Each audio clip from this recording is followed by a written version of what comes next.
Gilles Cohen, bonjour. Bonjour. Qu'est-ce que le magazine Tangente? Quel contenu peut-on y trouver? Tangente, c'est avant tout un magazine.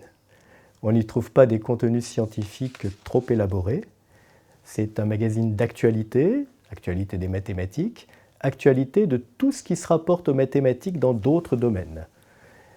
Et puis, on a un certain faible pour l'aspect culturel des choses. On y trouve beaucoup de littérature, d'art, tout ça en lien avec les maths, et de jeux, de problèmes, de défis, parce que ça, c'est un faible que j'ai depuis toujours, depuis la création de Tangente. Tangente, c'est une expérience et une aventure unique au monde. Elle a lieu en France et beaucoup de pays nous envient. Vous affirmez que les mathématiques sont présentes dans tous les domaines de notre vie, qu'elles permettent une meilleure compréhension du monde. Pouvez-vous nous en parler? Avant de répondre à votre question, je voudrais en poser une de préalable. Qu'est-ce que les mathématiques? Dans l'esprit de beaucoup de gens, ça se cantonne aux nombres. Alors effectivement, les nombres interviennent dans des tas de domaines, que ce soit pour le calcul des intérêts composés ou pour les taux de change, par exemple. Mais les nombres ne sont pas le seul domaine couvert par les mathématiques. Il y a des domaines de la géométrie, la localisation, aujourd'hui la géolocalisation, les GPS, etc. Il y a ce qu'on appelle l'analyse, c'est-à-dire l'étude des fonctions. On peut étudier la fonction qui, à votre revenu, va associer votre impôt.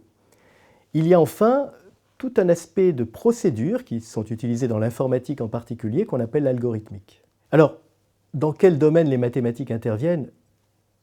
Elles sont omniprésentes. Et j'en veux pour preuve les titres des hors-séries de Tangente. Nous venons de publier Mathématiques et politique. Auparavant, il y avait mathématiques et géographie, mathématiques et chimie, mathématiques et biologie. Bon, vous me dites ce sont des sciences, on s'y attend. Mathématiques et finances aussi. Mais si je vous dis mathématiques et littérature, mathématiques et musique, mathématiques et arts plastiques, là vous comprendrez que les mathématiques sont présentes dans l'ensemble des domaines que nous avons à traiter quotidiennement. On peut tout à fait vivre sans, mais si on se rend compte de cette omniprésence, on aura une petite supériorité sur les autres. Vous organisez pour les 25 ans de Tangente une grande manifestation à la mairie du 5e arrondissement de Paris. Que va-t-il s'y passer? Cela va se passer les 23, 24 et 25 novembre à la salle des fêtes de la mairie, entre 14h et 19h. Chaque journée sera consacrée à un thème en liaison avec les mathématiques. Le vendredi 23, les livres. Le samedi 24, les arts. Le dimanche 25, les jeux. Tous les publics y sont invités, les jeunes et les moins jeunes, les scientifiques et les non-scientifiques. Il y aura des conférences, des mini-spectacles, des signatures de livres, et puis surtout des ateliers pour tous. Des ateliers où on mettra en pratique, justement de manière concrète, les liens entre les mathématiques et le thème du jour. Alors, pouvez-vous nous parler des prix littéraires et artistiques décernés par le magazine Tangente lors de cette manifestation? Effectivement, chaque jour à 18h, la rédaction de Tangente va décerner un prix en partenariat avec Casio. Le premier jour, c'est un prix littéraire, on l'appelle le prix Tangente. Il est décerné à un livre qui donne envie d'en savoir plus sur les mathématiques.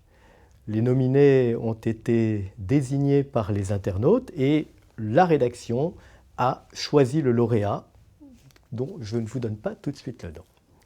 Le deuxième jour, c'est un prix artistique qui est décerné. Ça s'appelle l'Oscar Tangente, Oscar.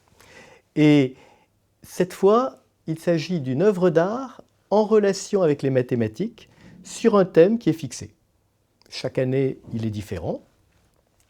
Et enfin, le troisième jour, il n'y a pas encore de prix autour du jeu, mais si vous êtes là, vous aurez la surprise de voir qu'on va en annoncer un. Vous publiez pour l'occasion un numéro anniversaire et un numéro hors série. Pouvez-vous nous parler un petit peu de leur contenu?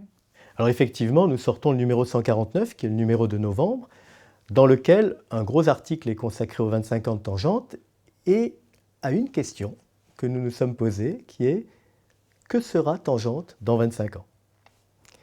Et puis il y a le numéro spécial, le hors-série 48, dont le titre est « Les grands ambassadeurs des mathématiques francophones ». De quoi s'agit-il? C'est de rendre hommage à tous ceux qui, dans l'histoire d'abord, puis plus récemment, au XXe siècle, au XXIe siècle, ont fait en sorte que l'on parle des mathématiques dans le monde francophone, que l'on en parle auprès du grand public. Il s'agit de grands savants comme Pascal, Fermat, Descartes, et plus récemment de Poincaré ou de Villani, Il s'agit d'écrivains à succès, comme Stella Baruch ou comme Denis Gage. Et puis il s'agit aussi de personnes un peu moins connues, mais qui ont œuvré parce qu'ils ont créé des événements, parce qu'ils se sont dépensés pour faire connaître les mathématiques au plus grand nombre. Gilles Cohen, je vous remercie. Merci à vous.